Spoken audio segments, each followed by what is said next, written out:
Good morning, welcome. Good to see everyone. My name is Corey Alexander. I'm a high school guidance counselor and a new author. I just wrote this book, Followed, Who's Following You? And I was inspired to write it because as a high school guidance counselor, I come in contact with many unfortunate situations where texting and social media issues spiral out of control and turn into vicious fights and damaging the credibility and image of some young ladies from sexting and other, unwise social media use.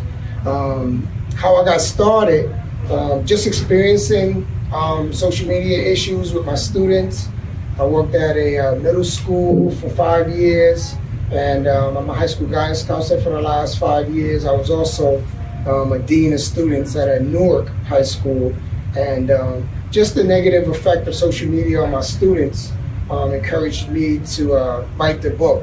The book talks about many issues in social media, and at the end of each chapter there's questions that students and facilitators and teachers can reflect on and let the students share their experiences and see, one, that they're not alone in some of the issues they're going through, and two, there's a better way to handle certain situations. I'm a father of three boys, 3 sons. I have a granddaughter who's 5 years old. I'm a husband of 16 years and born and raised in New York City. High school in New York, college in New York. I went to John Jay College of Criminal Justice, graduated with a sociology degree, and then went to Liberty University in Virginia for my master's degree in school counseling.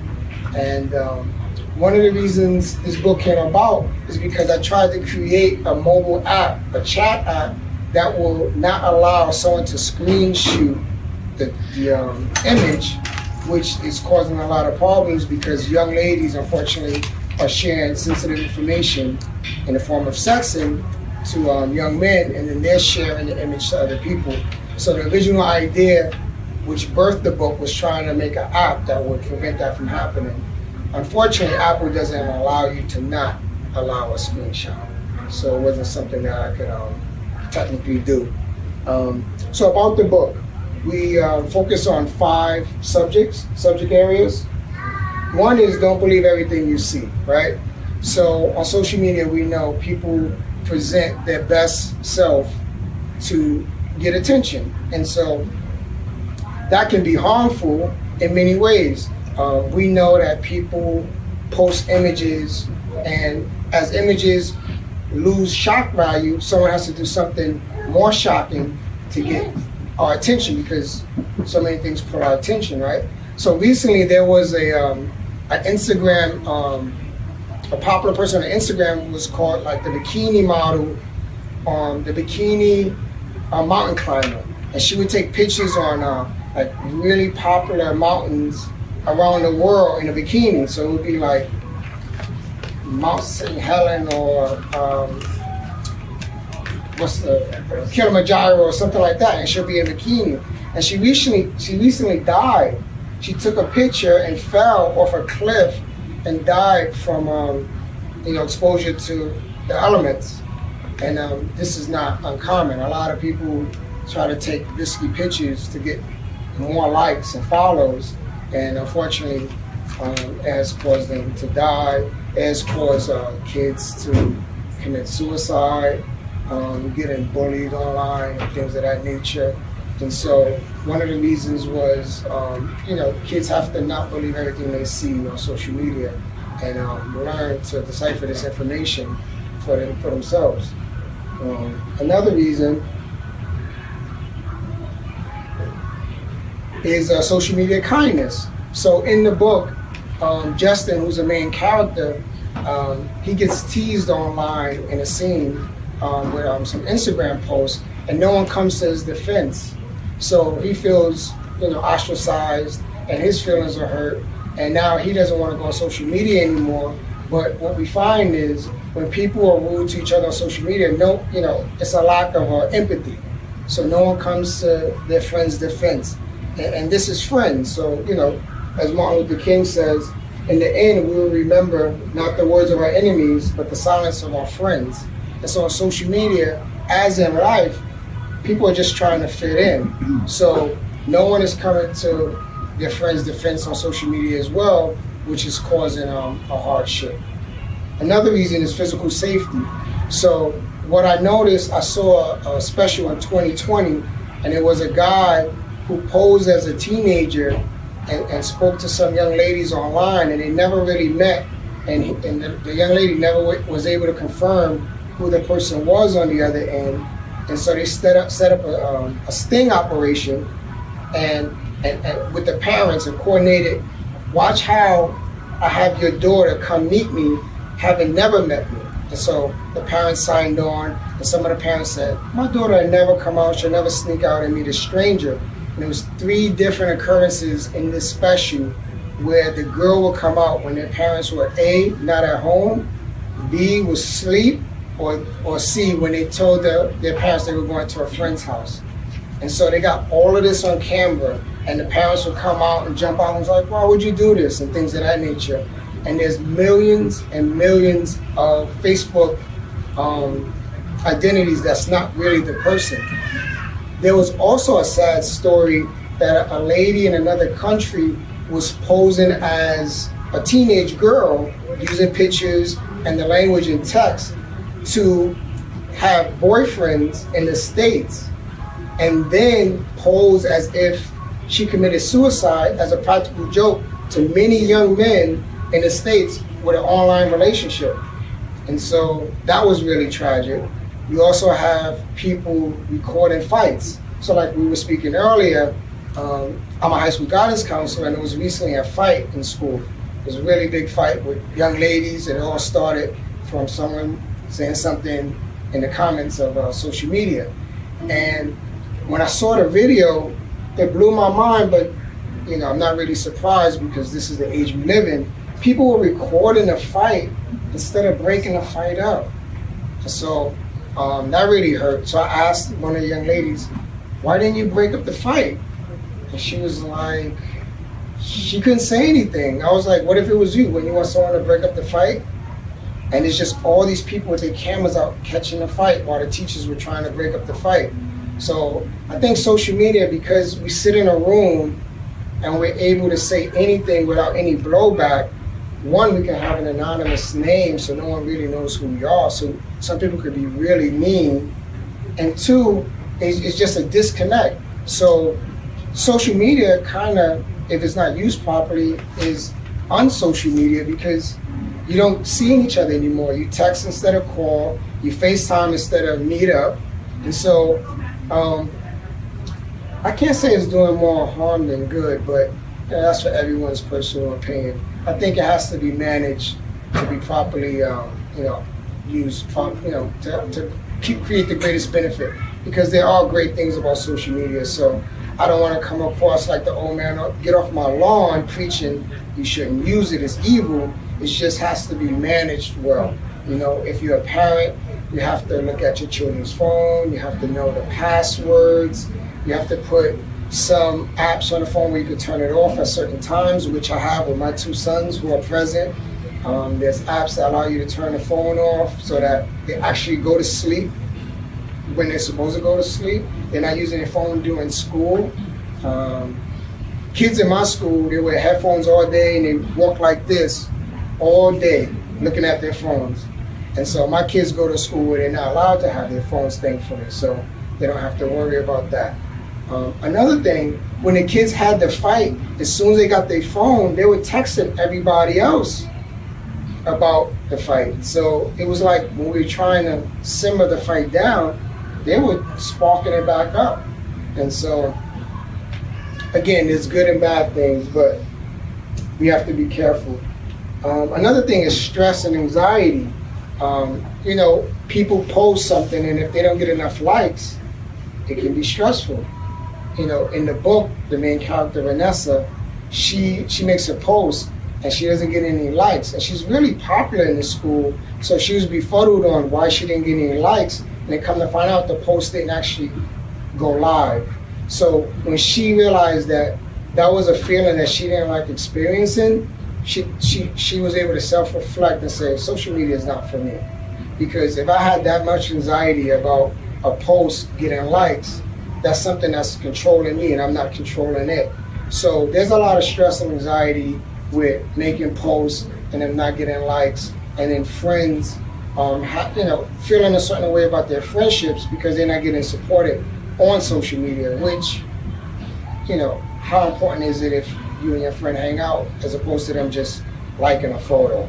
But it causes a lot of stress and anxiety as well. Another reason I wrote the book is to encourage people to think before they post. So this is one of my t-shirts. It's on my website, followedthebook.com, and it's encouraging people to think before they post. Is the post true? Is it helpful? Is it inspiring? Is it necessary? And is it kind? So I have a plan that schools can use for like an assembly program to inspire kids to think before they post. I have a group that students can form and be in charge of the social media campaign for their school and kind of hold other students accountable. I have an assembly program where speakers can come in. They can do campaigns in the school on how to post responsibly and the type of behavior that their peers would like to see. So it's a whole agenda with the book. There's in the chapter questions. I have the questions formatted that students could do it through Google Classroom. They can do it online. They can hand it out. They can write in the book at the end of the chapter and do it. So some tips for students is taking off the location settings, not giving out personal information, realizing that a post today can hurt you tomorrow. Some universities and some jobs, people have definitely lost their jobs from inappropriate posts. We all know that. But how some posts today can hurt them tomorrow. Elite schools and universities and some jobs look through your social media posts to see what type of person you are. So it's important that you keep a clean resume, if you will, a digital resume, because that's what it is now. People want to know who you really are. They look at your social media posts and see who you are when no one else is looking. So it's very important that you keep a clean digital footprint. Think before you post. Some things for parents. Phone audits, like looking through your children's phones, knowing their passwords, following them on their social media accounts. Speak to children about social media issues. Like there's been suicides from kids getting cyberbullied. We know that. That's tragic.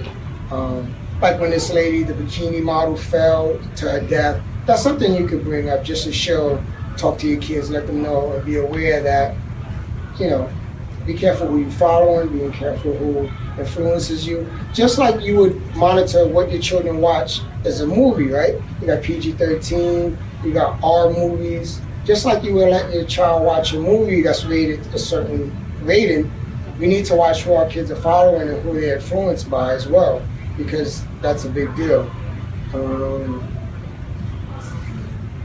Set limits on your children's phones. We have our children's phones go off at a certain time of the day. So at a certain time of night, their phones go off. They can't use any social media. And then it comes back on in the morning the next day. So there's apps that help parents monitor that. There's over 130 million fake Facebook users.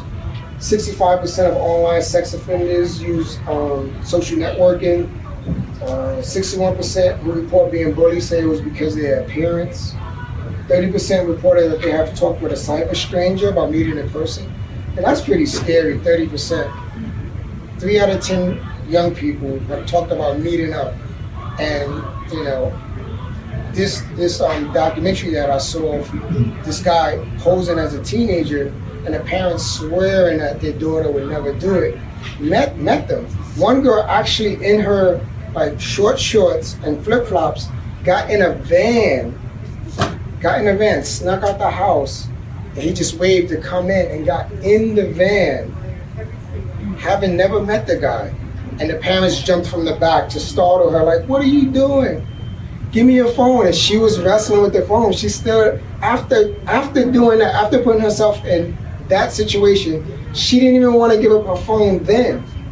You know, so it's really scary. I mean, I have sons, but I have a granddaughter, and I work with females in school, and a lot of people think these things can't happen to them. A lot of things that happen, people think that wouldn't happen to me.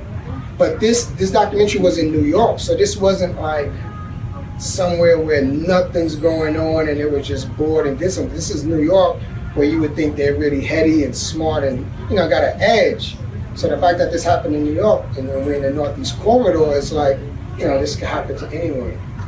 I also did a summer program in Montclair, and there was a 13-year-old boy, and he admitted to getting nude pictures from a 12-year-old girl, and he didn't know anything was wrong with that. So the book talks about, you know, what you do today affects tomorrow, your digital footprint. Like once things are out there, they kind of, you know, they're in cyberspace, they stay out there. And it's really interesting because I'm a big sports fan, and sometimes when a sports figure likes or comments on something but immediately deletes it, the whole media knows that the person liked it. So it's interesting on how things don't go away. You think you delete something, you think a snap disappears in a certain amount of time, but it doesn't go away. It has a digital footprint and it's in cyberspace. Yeah, so I have had students transfer into our school because they had a situation with social media at their previous school. And I had students leave our school because they wanted a fresh start at a new school. So, you know, my heart really goes out to the young ladies that do compromising posts because they want someone to like them, you know. And I also talk to the boys that, you know the young lady likes you, don't take advantage of the situation. Just because you can do something doesn't mean you should. So, you know, in the summer I was talking to the boys like, you know, cover this person. This person is someone's daughter, someone's sister, and you don't want to be that person that years later they look at you as ruining their high school experience. So I really talk to the boys that they can make better decisions, and just because they can do something doesn't mean they should. So yeah, that's the book. That's me. Any questions, comments, feedback? I was a principal of a middle school. Thank goodness it was like in the 80s and 90s. We didn't have that situation. But my question to you is there a point, what would you advise an administrator in terms of kids bringing a phone to school? Because sometimes there's emergency situations. Would you say they had to keep it in their locker, or I wouldn't, like you, I wouldn't want them walking around all day with the phone in their hand. Is there a situation where you feel schools should allow cell phones? It's a slippery slope, right? So I worked in a Newark charter school, and they didn't allow phones. I was actually a dean. I saw the phone, I took the phone. But they allowed phones in the lunchroom. So it's hard to juggle. For me, I would say put it in your locker. It shouldn't be out the whole day. Because, I mean, I'm 46. I'm from a time that, you know, you got the news when you got the news. It's not that serious that you need your phone and you need to relay information that second, right? So I would say phones away the whole day. If it's seen, it's taken, your parent has to come get it, and then the parents will be on board with them putting their phones away. Because what real emergency is going to happen at lunch, right? Or in like a shooting in a high school, that's a little different. But now they also call their parents. If there's one little thing going on, then the parents storm up to the school and they don't have all the facts. It's a lot of problems. Yeah. Right. I'm glad you have a book out. Yeah. Just recently with that fight I mentioned with so many girls and everyone filming, parents came to the school like this, totally irate, had no facts, just cursing and being inappropriate in the hallway, and just adding to the problem. So that's 100% right, yeah. So they call the parents right away, the parents don't have the details, and it does more harm than good. So my suggestion would be to put the phones away for the day. And in my children's school, they come in, they put their phones away, they go to class, after school they grab their phones. And so I have confidence in texting my children because I know it's not going to disturb them. Their phone is away. And at 3 o'clock, they turn their phone on and then they can see whatever message I had to convey to them. So it works. And you can always call the office and have your child come down the old-fashioned way. But the phone is really a distraction, and it's a distraction to adults. You know, I'm in the first day of school, and we have a guest speaker, and all the staff is there, and you know, teachers are looking at their phones. You know, it's very distracting. You know, I had a mentoring group yesterday. We took them to Dave and Buster's. They're looking at their phone while their mentors are talking. The mentors are looking at their phones while their coworkers are talking. So, you know, it's something that in my home we work on as well. We have no phone time. When we have a family movie, you got to put your phone away. And we're trying to disconnect so we can connect with each other. You know, even in a call where that's a normal situation where you would definitely be on the phone, sometimes I'll tell them disconnect so we can talk. And you'd be surprised, like the brothers will start talking to each other more often. It'd be a little bit more arguing, and it'd be a little bit more noise for me, but they still communicating with each other. So I think as a role model, I have to disconnect and then show them if daddy's doing it, it's okay to ask you to do it instead of just do what I'm telling you to do. I have to be an example. You know. Question about the book. What is the genre? Is it fiction? I mean, you said something about main characters, Vanessa. Set up a scenario. Yeah, so it's fiction, but I'm a high school guidance counselor, so this is all the stories, all the vernacular, everything that's happening is going to read like it's not fiction. So is it set up where each chapter is a different character, different? No, each chapter is following the characters through the school year. And so the main character is dealing with someone that's following her online that's making her feel uncomfortable. But the person that's following her is not making anyone else feel uncomfortable because the person is really popular online. The person has a lot of followers and the posts are attractive posts. So they don't understand why Vanessa, the main character, is feeling uncomfortable. But her senses and her gut is telling her, this guy is off.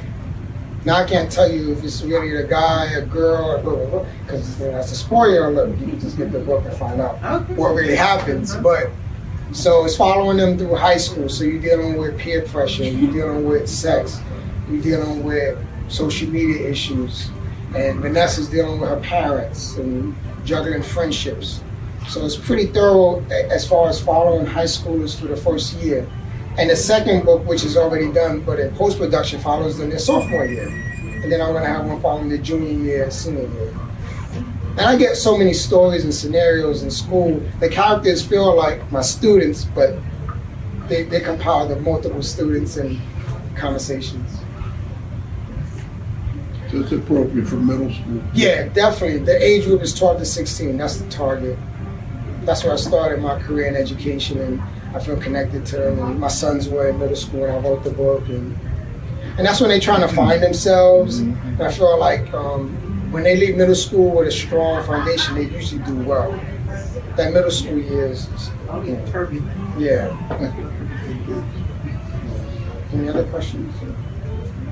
Welcome to you guys. Yeah, so how do we get a copy? it's right in back of you. Just pay here? Or? Yeah, pay here. That'd be great. Yeah. And you can connect with me. All my information is in the back of the book. The website, if anybody wants some advanced chapters of the second book, I would love feedback on it. I'll definitely shoot a couple of chapters to you. On my Twitter feed and Instagram feed, there's free chapters. I put 2 free chapters up of this book. Yeah. And for the new people who just came, the book has in the chapter questions. So it's good for a parent to read with their child just to get them speaking. And then I formatted the questions in form so that someone can use them as a Google Doc and print them out as handouts as well. And the questions are in the book, but they're formatted. And then I have higher level Common Core questions for high schoolers. If, real thought-provoking questions, higher level thought-provoking questions. And there's a commercial. I have my my students from Drown do a commercial, so there's a commercial on my YouTube page, and there's some feedback. There's me talking about the book to an enrichment program in Montclair over the summer, where the kids, I was telling the kids not to ask for new pics as young men, to be more responsible and not do something just because they can. So some resources that way as well. Yeah. Anything else? All right. Thanks for coming. Thank you very much.